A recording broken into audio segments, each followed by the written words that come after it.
Olá, boa noite, você que nos assiste ao vivo pela página do Lex. É com muito carinho que a gente se encontra nessa noite de hoje, agradecendo essa oportunidade abençoada de estarmos juntos, de estarmos nesse momento, você que vai nos assistir posteriormente também, recebendo o nosso abraço. E o desejo de que a paz de Jesus possa estar conosco, a nos inspirar, a nos conduzir, a nos orientar, hoje e sempre, né? É com muito carinho que a gente vem falar hoje sobre família, a base da regeneração. Agradeço o carinho de vocês e eu queria que vocês pudessem nos dar o feedback antes da gente começar. Como é que está a nossa imagem, como é que está aí o nosso áudio, se tem alguma interferência, algum barulho paralelo. Então a gente agradece muito se vocês puderem dar esse feedback para a gente. Aproveitem também que todo o trabalho positivo a gente sempre recomenda, né? Não por nós que aqui estamos fazendo, mas todo o trabalho que a gente vai fazer no bem, que a gente possa compartilhar, que a gente possa dividir, né? Já que o mundo aguarda tanto esses momentos de luz, esses momentos de paz, que nós possamos aí compartilhar esses trabalhos, tá bom? Bom, nós vamos fazer a nossa prece de abertura, como habitualmente fazemos. Nós aqui estamos, né, fechando os nossos olhos, mas com uma maneira de nós nos concentrarmos, não com a maneira de nós aqui queremos seguir qualquer ritual que porventura possa ser. Nosso objetivo é de que nós possamos nos concentrar. Está aqui no celular, eu particularmente estou no celular, então ficam descendo as notificações, WhatsApp, Instagram e etc. Então, para que a gente possa concentrar, para que a gente possa permanecer em sintonia, nós possamos fechar os nossos olhos. Para que possamos elevar o nosso pensamento a Deus e agradecer essa oportunidade abençoada de estarmos juntos na noite de hoje. E que Jesus possa guiar os nossos passos, as nossas mentes e os nossos corações diante dos desafios que encontramos em nossas vidas. Que as luzes que serão derramadas sobre os nossos corações e as nossas mentes hoje igualmente possam ser espalhadas para os nossos entes queridos, os nossos familiares, que recebam essa luz, que recebam essa paz, que recebam esse nosso abraço mental neste exato momento, mesmo aqueles que porventura tenham nos machucado ou tenham nos ferido. Que Jesus possa abençoar a nossa atividade da noite de hoje, nos dando a permissão para iniciarmos. Que assim seja, graças a Deus. Então vamos começando a nossa fala, vamos começando a nossa conversa sobre a família. Bom, vamos lá. Para a gente é um prazer falar de família, porque nenhum de nós aqui, né, vamos ter uma experiência familiar 100%. A gente sempre apresenta dificuldades e desafios. Então, quando a gente fala de família, quando a gente é convidado a falar ou discutir, a gente sempre passa a refletir um pouco mais sobre a nossa própria família. Então, por isso que a gente sempre fica feliz. E é interessante a gente discutir isso, porque eu vou fazer uma analogia muito interessante com relação, né, a essa vivência da família, a nossa vivência espiritual com os seres que nós somos convidados a conviver.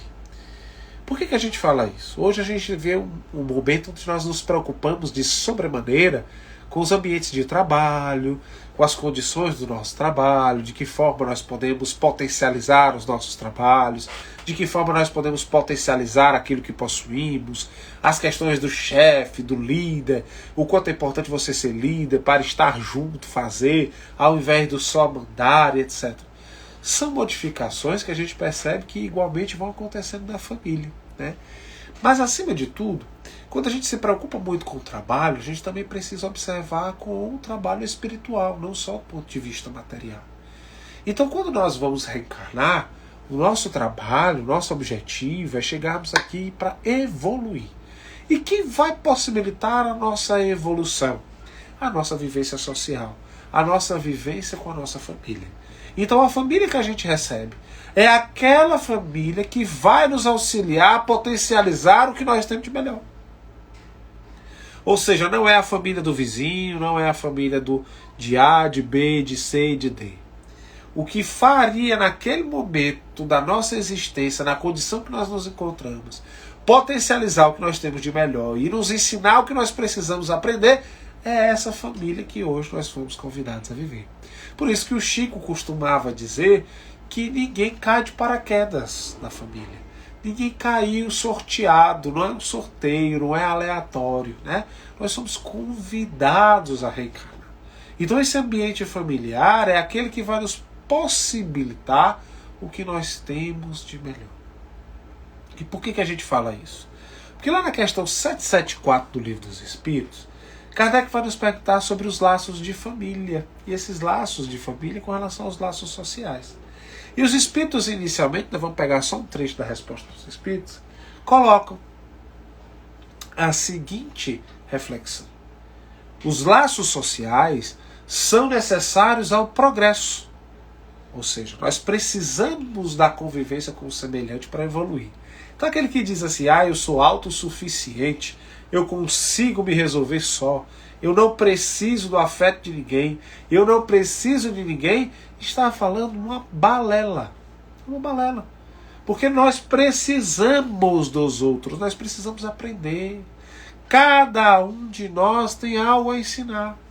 E é essa convivência uns com os outros que nós vamos aprendendo, nós vamos angariando, nós vamos até ver a importância desse aprender mais à frente da nossa fala. Então a vivência de laços sociais nos ajuda a progredir, a evoluir. Aí os Espíritos continuam. E os de família, ou seja, os laços sociais são importantes para o progresso. E os laços de família, mais apertados tornam os primeiros. Ou seja, se os laços sociais nos permitem progresso, e os laços de família nos fazem ter os laços sociais mais apertados, então os laços de família nos fazem progredir de maneira mais intensa. Olha que coisa interessante. Nós vamos progredir com a família de maneira muito mais intensa.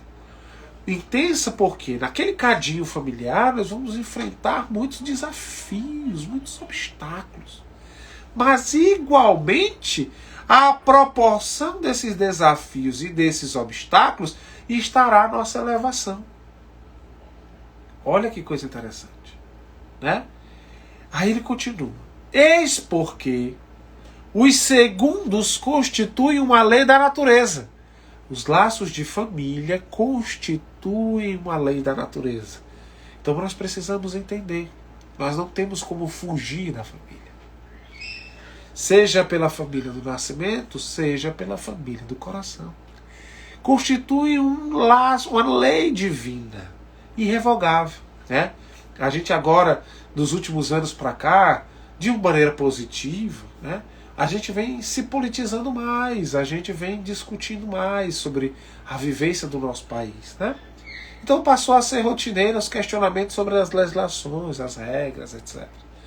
Aí quando a gente quer questionar alguma coisa, eu quero mudar uma lei, eu quero mudar um artigo da Constituição, eu faço uma PEC, né? Faço a PEC, coloco a PEC, ponho para votação, mas lei divina não se revoga. Não há espírito encarnado que revogue a lei divina. E não há espírito desencarnado que igualmente vá revogá-la. É importante nós destacarmos isso, né? Essa vivência com o laço de família é uma lei divina. Porque Deus nos coloca a oportunidade para que nós possamos evoluir da melhor maneira possível. E igualmente eles continuam dizendo, quis Deus que por essa forma, então, a humanidade aprendesse a amar-se como irmãos. Então, quando nós somos convidados a vir com a família, nós somos convidados a aprender as lições imortais do amor, porque o objetivo de nós estarmos encarnados aqui é evoluirmos, é progredirmos, é aprendermos as lições do amor. Primeiro mandamento que a gente aprende, amar a Deus sobre todas as coisas. Segundo mandamento, amar ao próximo como a si mesmo. Vejamos, nós somos convidados ao reencarnarmos, quando olhamos os nossos familiares, de aprender a amar. Amar, sabe aquele difícil, aquela relação complexa, aquela relação, seja ela paternal, maternal, fraternal, seja ela de cunhado, seja ela... É uma relação onde nós temos a dificuldade e que nós somos convidados a exercitar o amor. É fácil? Não é fácil. Não é isso que nós estamos aqui dizendo, nem os Espíritos estão nos dizendo. que não são tarefas fáceis, mas que são tarefas importantes. Aí isso é uma coisa diferente, né? Que são necessárias ao nosso desenvolvimento, necessárias ao nosso crescimento, necessárias à nossa evolução. Igualmente a gente pode dizer, rapaz, mas eu tenho uma família muito difícil, eu vou me distanciar. E eu acho que essa relação de família é uma construção social que me obriga, etc, etc, etc. Aí Kardec pergunta na questão 775, logo em seguida. Qual seria para a sociedade o resultado do relaxamento dos laços de família? Aí os bons benfeitores respondem, nós vamos trazer também só um trecho. Uma recrudescência do egoísmo. Um aumento do egoísmo. Ou seja, se eu me distancio da família, eu tendo a aumentar o meu egoísmo. Então, quanto mais eu me afasto, eu não me relaciono, eu não enfrento as dificuldades, eu não enfrento os desafios, mais egoísta eu vou me tornar, menos evoluído eu vou estar. Olha como é extremamente reflexivo esse processo. Então, quanto mais distante, vou passar 30 anos sem falar com meu irmão, vou passar 40 anos sem falar com minha mãe, vou passar 20 anos sem falar com meu pai. Aumentando o egoísmo. Quando nós relaxamos os laços de família, nós estamos ampliando a nossa inferioridade. Nós estamos ampliando a nossa incapacidade de vivência social, nos distanciando do nosso progresso, né? Vejamos que não há espírito que revogue isso, nem mesmo Cristo, o espírito mais puro que é o planeta Terra já viu, deixou de ter uma família, né? Ou de construir a sua família. E igualmente nos ensina que as relações de família são construídas também pelos afetos. É importante trazer, então, uma passagem que está no livro Família, psicografia de Francisco Cândido Xavier, ditado pelo querido Emmanuel. A família é uma lavoura de luz da alma. Lavoura de luz da alma. Olha só. Então ele quer dizer que a gente precisa trabalhar. Alguém aqui tem jardim, né? Quem tiver jardim, coloca aí, eu tenho jardim, ou eu tenho uma hortinha em casa, ou eu cuido da pracinha na frente de casa, vou cuidar das plantinhas, do jardim da praça. Não tenho no apartamento, mas cuido do... Não tenho no meu apartamento, mas cuido do prédio, do condomínio.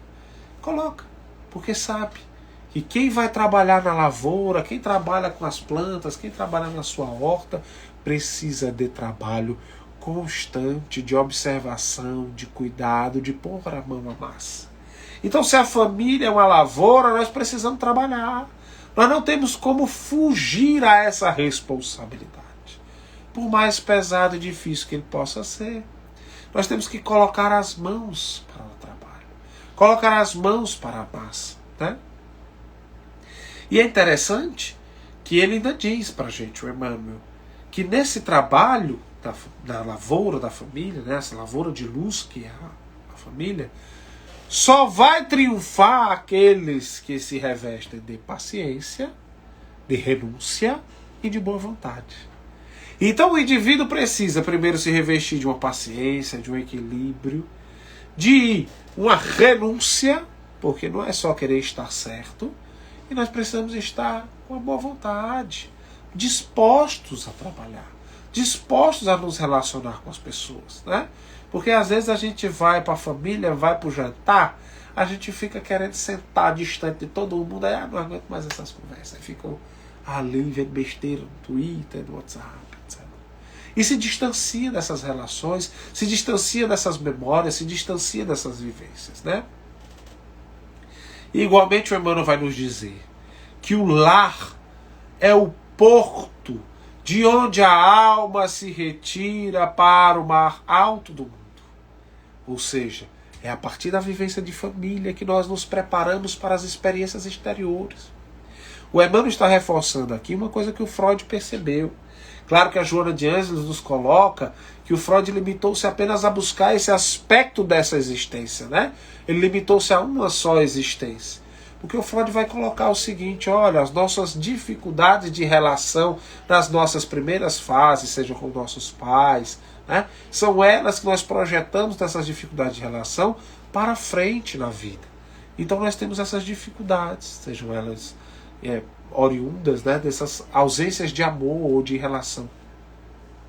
Inclusive penalizam demais as mães, né, de maneira excessiva e às vezes até errônea. Mas ele está querendo dizer aqui, o Emmanuel, que o lar é a partir de onde nós aproveitamos mesmo as experiências dolorosas. Mesmo as experiências dolorosas, elas vão nos dar a oportunidade de ir para o mundo. E ele continua. E quem não transporta no coração o lastro da experiência, ou seja, quem não vivenciou a experiência familiar com seus desafios, quem não encarou, quem não se debruçou sobre isso, dificilmente escapará ao naufrágio parcial ou total. Ou seja, dificilmente vai conseguir vencer os obstáculos da vida, vai encontrar muitos desafios e problemas e vai esmorecer, especialmente nas relações com o próximo, na constituição de sua nova família. Então o lar é uma oportunidade, né? É uma oportunidade interessante para que nós possamos aqui desenvolver as nossas lições, né? Nosso querido amigo Marco Galeno nos faz uma pergunta, né? Às vezes a família é local de grandes perturbações, como quando o pai embriagado espanca a esposa ou agride sexualmente uma filha. Como associar o amor na família com essas situações dolorosas, né? Aqui a gente começa a refletir que, na verdade, a gente, quando fala para enfrentarmos os desafios e encararmos, né, essas situações, não quer dizer que nós vamos permanecer com os espinhos nas mãos, né? Nós temos a oportunidade, muitas vezes, de nos distanciarmos desse espinho, mas aprendendo a perdoar, aprendendo a recomeçar a nossa jornada, aproveitando essas situações dolorosas, difíceis muitas vezes, né, do ponto de vista psíquico, de aceitarmos logo de pronto esse novo recomeço, essa nova oportunidade, mas entendendo que esses desafios pelos quais nós passamos são frutos ainda das limitações e das imperfeições alheias, né? E que não nos compete, compete apenas a nós a tarefa de nos fazer evoluir em cima da dor que nos é colocada. Evoluir progredindo, deixando o amor brotar nas nossas mentes, nos nossos corações, e igualmente, como diz uma mensagem no capítulo 2, né, do mesmo livro Família, a gente deve refletir que honrarás teu pai e tua mãe, como diz o Emmanuel, proclama a Escritura. Mas daí também se subentende que precisamos aprender também a dignificar os nossos filhos, né?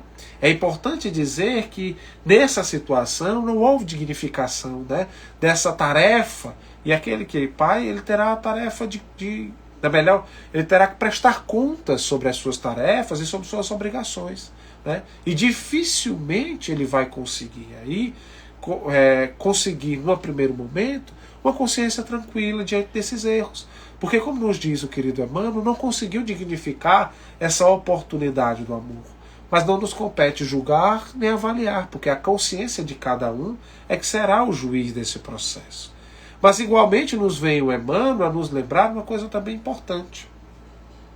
Não só com essas situações dolorosas, né, de sofrimento físico, psíquico, mas muitas vezes nós hoje queremos terceirizar as nossas relações com os nossos semelhantes, especialmente os nossos filhos, né? Muitos querem terceirizar o seu envolvimento e a sua relação, inclusive relegando-os a desenvolvimento de personalidades, utilizando conceitos como da Maria Montessori, de maneira errônea, né? Porque a Maria Montessori ela vai dizer uma coisa muito interessante, que nós nunca devemos interromper uma criança envolvida em uma atividade que ela acha que pode fazer sozinha. Ou seja, a criança está aprendendo a amarrar o cadastro e está tentando, está buscando, a gente não deve interromper para dizer assim, é assim que faz. Não. A gente deve estar ao lado, observando o processo de aprendizado. É diferente daquele processo de deixar a criança fazer o que quer. Tem crianças que destroem uma casa inteira e muitas vezes é muito mais cômodo esse processo a gente arranjar diagnósticos, né? Por isso também é muito comum hoje em dia, não estamos aqui de maneira alguma diminuindo as situações, mas dizendo que é muito mais fácil para muitos pais, querendo ou não, que determinado filho tenha tal ou tal diagnóstico, porque é assim e assim as coisas vão seguir. E na verdade não é. Falta o acompanhamento, o amor, o zelo, o cuidado, a preocupação. Isso aqui nós não estamos generalizando de forma alguma. Estamos apenas pontuando que existem relações paternais que abandonam seus filhos às perigosas paixões desenfreadas, sobre o pretexto de garantir-lhes personalidade e emancipação. Muitas vezes permitindo até o desenvolvimento de uma agressividade excessiva, né? E o Emmanuel nos lembra que o nosso compromisso com relação às crianças que nos são confiadas e adolescentes é de ajudar.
Som.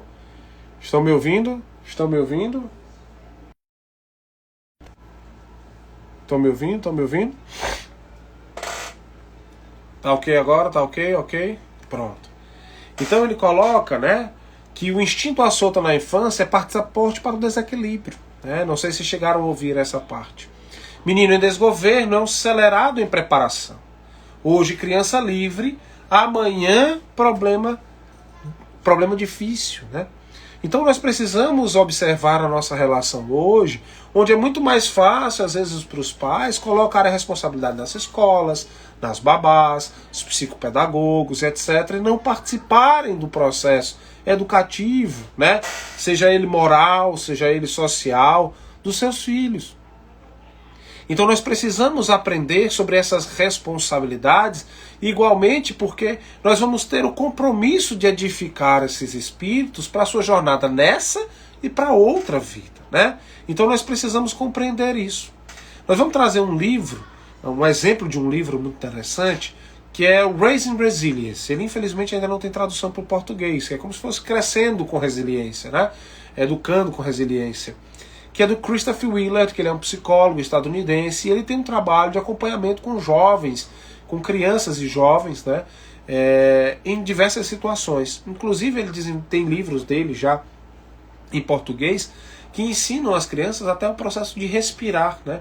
A dificuldade que muitas vezes a gente tem desse respirar para aprender a pausar, a acalmar-se, a controlar-se. Então ele auxilia muito nesse sentido, e ele vai trazer nesse livro, Raise Resilience, que ele vai trazer um exemplo interessante da filosofia oriental, que era a filosofia a qual estava inserido Jesus, né? E dentre outras tantas culturas que dificilmente nós aqui ocidentais paramos para refletir sobre esses aspectos, né?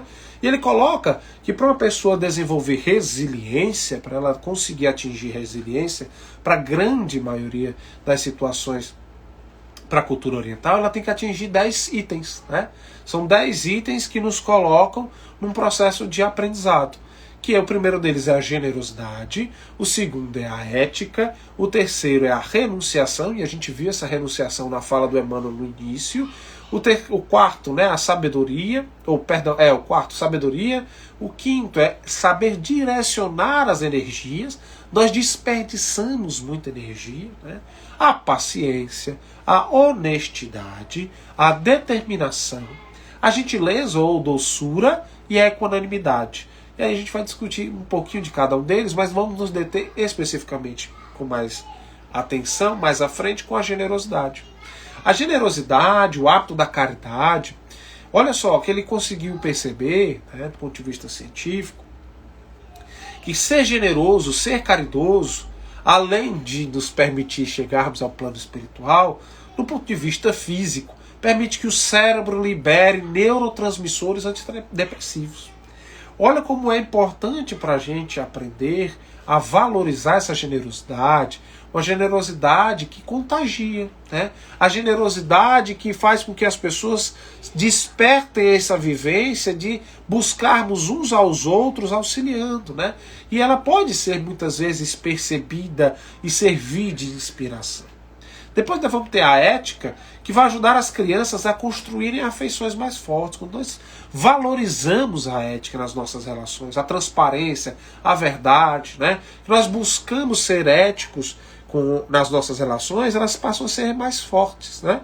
Inclusive promove a segurança física e emocional, tendo como derivado a felicidade. Quando nós estamos com a segurança física, com a segurança emocional, nós conseguimos, né, alcançar um pouco dessa felicidade, apesar dela ainda não pertencer a este mundo, né, diante de tantos desafios que temos a enfrentar, como bem nos diz o Evangelho.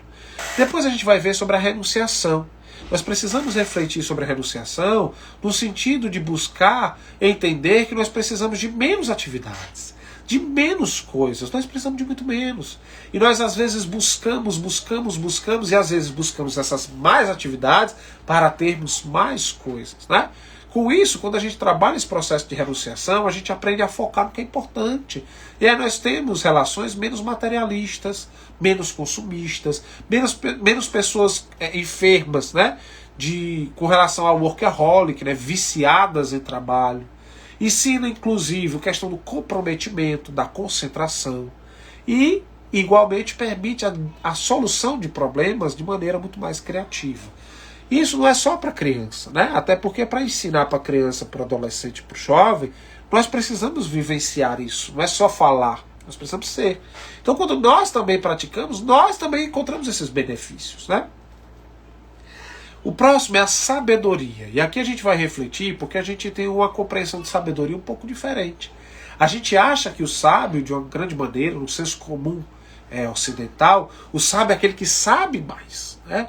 É o que é muito inteligente, que tem resposta na ponta da língua. Mas para a cultura oriental, o sábio não é aquele que sabe mais, mas é o que está mais aberto para aprender. Ou seja, como já dizia o Sócrates, só sei que nada sei. É aquele que tem consciência das suas limitações e mais busca aprender com a vida, né? Então é importante que a gente possa buscar esse hábito da sabedoria, de meditar sobre as coisas, a solução das coisas, de meditarmos sobre a vida, de nos questionarmos e ensinarmos isso também, né? Porque isso permite que nós possamos ter um desenvolvimento saudável do nosso cérebro. E, principalmente, sermos pessoas muito mais flexíveis e ágeis em nosso raciocínio, né? A gente hoje para de querer aprender, para de meditar, para de refletir sobre as coisas e nós nos transformamos cada vez mais rígidos, né? E no sentido de buscar aprender, de absorver.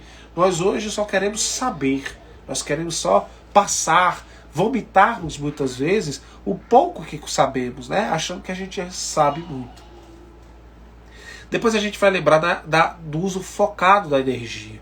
Porque a gente aprende quando usa focar a nossa energia, a nossa vivência, porque a gente distancia-se das distrações, né? E permite o nosso desenvolvimento do ponto de vista de resiliência, porque nós estamos distantes desse processo que vai nos distrair, nos desfocar do que é importante da vida, né? E igualmente nós aprendemos a entender que existem as mudanças inevitáveis da vida. Como diz nosso querido Lulu Santos na sua música, né? Na sua interpretação da música, nada do que foi será de novo, de um jeito que já foi um dia. Ou seja, as coisas mudam, as coisas se transformam. Então a gente passa a aprender, a entender, a focar o que é realmente relevante diante de tantas mudanças, né, de tantas transformações. A paciência é importante porque vai permitir que nós possamos construir relações muito mais harmônicas, sem cobranças excessivas e desnecessárias. Hoje, por exemplo, quando a gente entra nas redes sociais, tem uma rede aqui paralela, né? Está fazendo muito sucesso, que é o TikTok. Nós observamos, a gente entra sempre no sentido de aprender, né? E é interessante como a maioria das pessoas que passam a fazer sucesso vão falar sempre de relações uns com os outros, é de cobrança, de impaciência, colocando muitas vezes que o amor é reflexo de um ciúme, de um controle, etc. Tem gente ganhando dinheiro para mostrar o quanto é possessivo e controlador, e como se isso fosse engraçado. E a gente percebe que não há uma relação de paciência, não há uma relação harmônica. Inclusive isso vai estar presente na carta de Paulo aos Coríntios, quando ele coloca, né, que o amor, ele não cobra nada, ele não espera nada de ninguém, ele não tem raiva, ele não tem ódio. O amor é caridoso, ele apenas doa-se, né? Então, quando a gente percebe esse processo de construção da paciência, as nossas relações vão ser muito mais harmônicas. Nós vamos ter processos, né, de relacionamento muito mais firmes, mais edificados. Posteriormente, a gente vai ver a questão da honestidade.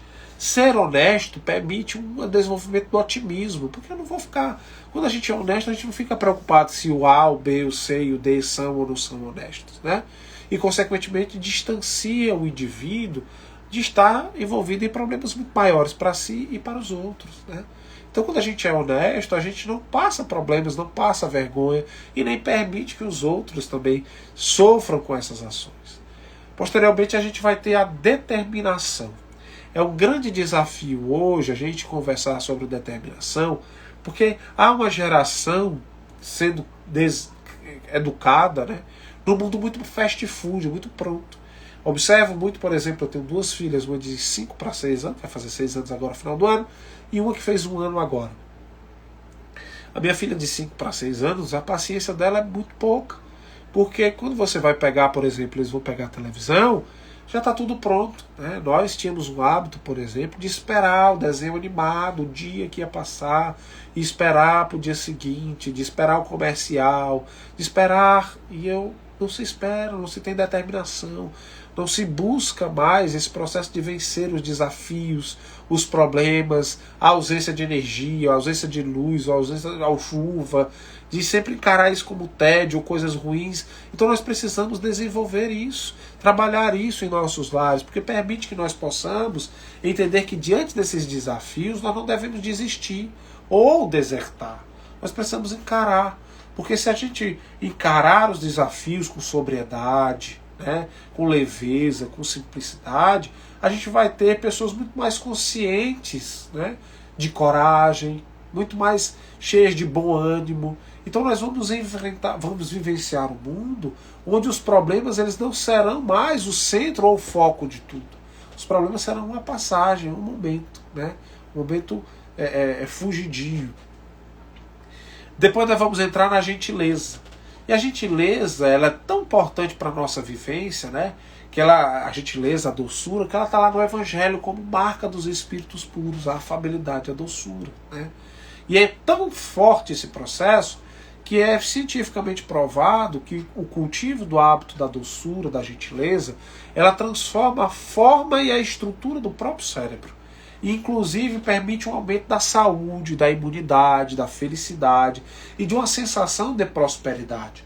Não só de prosperidade, aqui no sentido de ter bens materiais, mas uma prosperidade no sentido de felicidade, de poder sempre ser útil ou sentir-se útil, né? E é importante isso, porque a gente percebe que sempre tem o que a gente compartilhar, mesmo que sejam as palavras, não necessariamente só os bens materiais. E por último dos pontos, para que a gente possa poder focar na generosidade, né, e direcionarmos aqui a nossa fala para o encerramento, nós vamos ter a equanimidade, a necessidade de nós percebermos que os lares precisam edificar-se. Após todas essas falas que nós fizemos, terá a equanimidade. Que é isso? Ela é a essência da resiliência. É quando nós temos consciência da ética, da nossa conduta, né? Da nossa vivência como seres honestos, e que independente de situações que aconteçam nas nossas vidas, nós não vamos variar. Nós não vamos oscilar o aspecto moral. Nós não vamos oscilar o que a gente acha. Não vai mudar para agradar A, B, C, D, ou para que nós possamos fazer boa vizinhança, né? Não que a boa vizinhança não seja boa, mas no sentido de só fazer para os outros verem, né? é buscar ser moderado em meio aos extremos. É ser aquele ponto de equilíbrio, a capacidade de raciocinar e de ponderar sobre as situações da vida. Né? E é interessante que o Christopher Willard ele termina com uma frase que é extremamente relevante para todos nós. A forma como se educa um filho, e aqui não é só o filho, né, mas o neto, o sobrinho e todos aqueles que nos são confiados em papel semelhante a esse, a forma como se educa um filho não é só um presente para quem recebe, mas acima de tudo é para o mundo. Ou seja, que presente nós estamos deixando para o mundo. Lembrando que quem é generoso também é um gerador de ética e de gentileza. Ou seja, quando nós nos transformamos em pessoas generosas e incentivamos os outros a serem, sem violentarmos as consciências, nós vamos permitir uma geração de ética e gentileza em cadeia. Né? E aqui nós começamos a nos deter sobre a generosidade porque nós confundimos muito a generosidade. Às vezes nós queremos uma vivência de generosidade de maneira castradora, de maneira impositiva, né? Onde o indivíduo ele quase que é obrigado a aceitar o que a gente oferta. Né? E é no sentido, muitas vezes, da gente estar constantemente sempre tendo que dar. E é interessante que generosidade não é só dar. Generosidade também é saber receber. Né? E se permitir receber ou se fazer presente. E muitas vezes a gente não percebe isso nessa vivência da generosidade, inclusive sobre o escutar o outro. Né? A gente imagina que ser generoso é chegar para alguém que está precisando falar e a gente ter frases prontas. E no mês que se encerrou, né, recentemente, de setembro, a gente, há uma semana, né, a gente ficava sempre relembrando a importância do ouvir, mas um ouvir não é só para setembro, mas para a vida toda. De se colocar na condição daquele que de fato vai parar para ouvir as dores alheias e auxiliar o próximo com um sorriso, com um abraço, com uma presença, sem cobranças, com a paciência. Então essa generosidade que nós estamos falando aqui, muitas vezes é quando a gente vê, e a gente até faz uma analogia com o trabalho na casa espírita, a gente chega, aí descobre que no espiritismo se fala fora da caridade não há salvação. Então o indivíduo começa a correr, a estar em todos os trabalhos ao mesmo tempo, no sentido assim, eu vou pagar todos os meus karmas, eu vou trabalhar, e às vezes não é a quantidade, não é o desespero de estar querendo fazer alguma coisa, né? É a qualidade com que se faz esse trabalho, essa generosidade. Vejamos como é importante esse processo de receber, que lá no livro, a gente vai começar os processos de exemplo, né? A gente vê uma situação muito interessante. Ele vai mostrar que em muitas comunidades das montanhas, lá dos Himalaias, etc., na China, no Tibete, lá no Nepal, tem cidades que são muito pobres e que têm difícil acesso muitas vezes a remédios, a comidas, etc. Para que essas pessoas não fiquem presas, porque já é frio, já é difícil o acesso, já enfrentam diversos problemas, para que elas não caiam, né, nesse processo de depressão coletiva. Percebam que ser generoso, como a gente falou anteriormente, libera neurotransmissores antidepressivos. Os monges que estão nos templos acima das cidades, ou próximos dessas cidades, fazem com que as cidades organizem festivais, uma vez, 2 vezes ao ano, para que eles possam descer dos mosteiros, né? Descem dos mosteiros, dos seus templos, e vão a essas cidades para receber o que as pessoas têm para dar. Ou seja, eles não precisam da comida das pessoas. Eles fazem isso porque a generosidade permite que elas se sintam bem, se sentir bem em dar. Né? E eles, mesmo não precisando, vão lá para receber. Para permitir que o outro tenha o prazer de dar.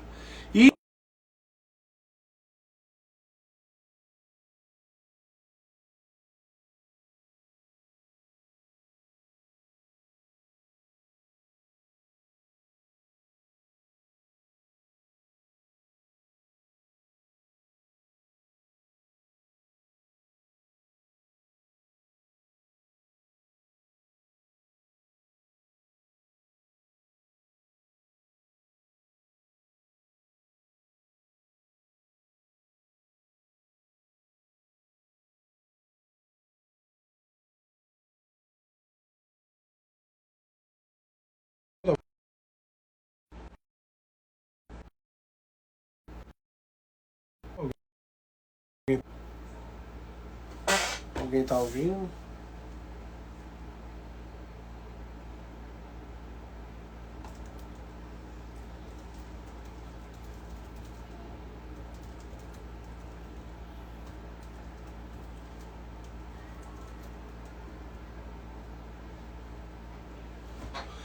Voltou?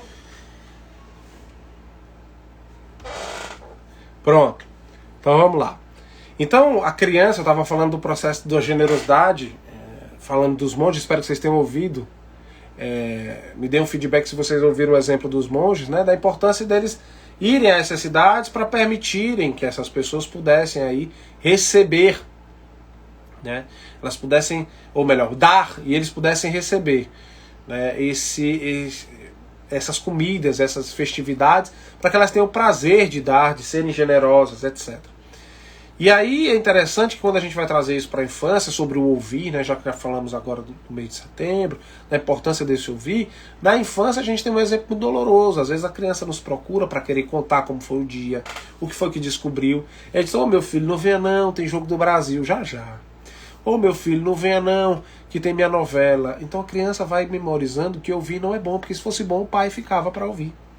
Se fosse bom, meu pai e minha mãe paravam para me escutar. Né? É interessante a gente pontuar isso. Tanto é que esse ano nós tivemos um exemplo, nós não vamos citar aqui nomes, mas nós tivemos um exemplo de um programa, né, um reality show, que nós tivemos dois exemplos muito claros dessa questão do ouvir, pelas frases de duas participantes. Uma delas ganhou o reality show e a outra saiu com a maior rejeição, o maior ódio. A que ganhou disse uma coisa muito interessante sobre esse ouvir, sobre se colocar na condição de estar aberto a essa conexão com o filho, com a família. Ela diz assim: eu sempre fui ouvida e acolhida. Para minha mãe eu sou a rainha. Ela acredita em mim mais que eu mesma. Ou seja, percebamos que ela enfrentou nesse programa muitos processos de questionamento ético, moral, ela sofreu muitos desafios. E ela teve, de certa forma, uma equanimidade, ela não mudou para agradar A, B ou C. Né? E ela coloca o que é que permitiu esse desenvolvimento da resiliência. Esse processo de acolhimento, essa generosidade materna, esse amor materno.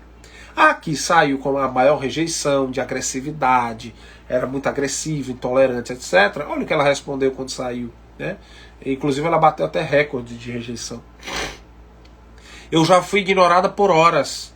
Minha mãe me ensinou assim. Ela passava um dia sem falar comigo. Percebamos aqui a relação, né, entre as duas. Uma ganhou resiliente, a outra saiu com rejeição pelo ódio. Frutos de relações dentro do lar completamente diferentes. Né? Então o lar ele tem esse papel, como diz o Emmanuel, de ser o porto para onde nós vamos sair para a vida. Onde nós vamos usar as experiências que nós possuímos para nos relacionarmos com os outros. Então é importante que nós possamos vigiar e observar os nossos lares. Né? Mas não só esse é o reflexo da generosidade. Nós temos dois exemplos no Novo Testamento onde Jesus busca permitir que as pessoas, ele que é o espírito mais evoluído que nós já tivemos, ele pode muito bem dar, ofertar o que ele quiser. Mas percebam que nesses dois exemplos que nós vamos colocar, ele vai permitir que as pessoas possam ir até ele para ofertar. A primeira delas vai estar em Lucas capítulo 7, versículos de 36 a 50, que é uma mulher. Na verdade, Jesus vai jantar na casa de um fariseu. O fariseu oferta um jantar para Jesus, ele se coloca e tal, tem todos os rituais, lavar a mão, posição, etc. Não podem entrar as mulheres, são só os homens que estão para aquele jantar, naquele momento, as mulheres estão em outro ambiente, pela cultura. Só que entra uma mulher chorando e carregando um bálsamo, e ela se direciona a Jesus e começa a derramar o bálsamo nos pés de Jesus. Suas lágrimas começam a cair sobre os pés de Jesus e ela começa a enxugar os pés de Jesus com seus próprios cabelos. É interessante que aqui Jesus exemplifica a importância de cada um dar o que pode de si e valoriza essa oportunidade, porque ela vai se sentindo melhor, ela vai se sentir bem, porque as pessoas aceitaram que ela pode dar. Isso é generosidade. E o fariseu que está ofertando o jantar contesta Jesus. Como é que ele permite que Jesus faça isso? Como ele permite que uma mulher entre e possa enxugar os seus pés, né? possa adentrar o jantar, mudar todo o ritual. Então ele permite que essa mulher possa ser generosa. O outro exemplo vai estar em Lucas capítulo 19, versículos de 1 a 9, que nós vamos ter esse exemplo muito mais conhecido, que é o exemplo de Zaqueu. Né? Jesus está passando pela cidade de Jericó, e Zaqueu, que era um publicano, cobrador de impostos, né? Ele muitas vezes cobrava impostos altíssimos do povo, e o povo enxergava quem cobrava os impostos como ladrões, como pessoas que usurpavam o dinheiro do povo, diminuíam sua oportunidade de vida, né? E é interessante que Zaqueu tinha um desejo só de ver Jesus. Ele tinha um desejo de ver Jesus de alguma forma. E sabia que Jesus ia passar pela cidade naquele dia. Ele, como era muito baixinho, não consegue, sobe ao sicômoro, né? Uma árvore, para que Jesus possa vê-lo. Jesus o percebe e diz: meu irmão, desce, Zaqueu, desce, e apressa-te, porque eu preciso me alojar na tua casa. Ou seja, Jesus permite que Zaqueu possa também ofertar com generosidade. E ofertar um jantar, né, da tarde para a noite, naquele tempo de conseguir ofertar esse jantar, esse banquete, porque Jesus não ia sozinho, ele ia com mais gente, permite perceber o quanto Zaqueu estava aberto a isso, a ter essa generosidade. Tanto é que nós não vemos processo de pregação nenhum de Jesus direcionado a Zaqueu. Apenas quando Jesus chega a casa, Zaqueu começa a dizer: aqueles que eu porventura tenha roubado ou tenha machucado, ferido, né, eu vou retribuir com metade dos meus bens. E aos outros eu vou dar 4 vezes aquilo, né, que eu possa ter retirado. Então percebamos que aí Jesus olha para ele e diz assim: então, meu irmão, hoje essa casa recebeu a salvação. Jesus até brinca, né? Porque o nome dele, Yeshua, significa salvação. No sentido de receber a salvação dele, mudar o comportamento, e ele, Jesus, igualmente, ser a salvação, né? Ser o Yeshua naquela casa. Então percebamos aqui que só o fato de Jesus permitir que ele possa ofertar, que ele possa dar esse jantar, nós vamos ver aqui o quanto essa generosidade é importante. E igualmente nós vamos ver, né, o exemplo que está no Evangelho, no capítulo 13, no item 4, do Evangelho segundo o Espiritismo, que é o item dos infortúnios ocultos, do capítulo Não saiba a vossa mão esquerda o que dá a vossa mão direita.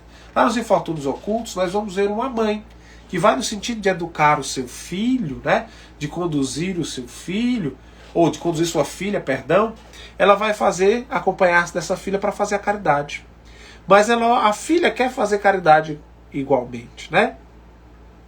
E ela diz: minha filha, mas o que você tem para dar de seu? O que você tem de seu para dar? Porque se eu te der alguma coisa que é minha, você não vai ter mérito nenhum. Você precisa dar do que é seu. Então é importante a gente pontuar que esse acompanhamento, esse exemplo, esse cuidado fazem com que nós, como diz o Emmanuel no capítulo 9 do livro Família, nós possamos ver um mundo diferente, né? Pequeninos refletem grandes, filhos imitam pais. Os hábitos da natureza criam uma moda espiritual para a juventude. E assim nós vamos, né, aprendendo a importância do exemplo.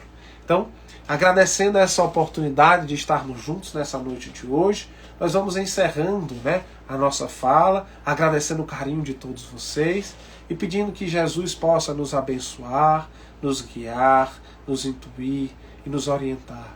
Abençoando todos os trabalhadores dessa casa querida, agradecendo a indulgência com as limitações e falhas técnicas, mas que todos possam receber todo o amor e carinho dos benfeitores espirituais que conduzem essa atividade, onde quer que estejam. Que Jesus nos abençoe, nos guie, nos oriente hoje e sempre. Que assim seja, graças a Deus. Um grande abraço e até a próxima.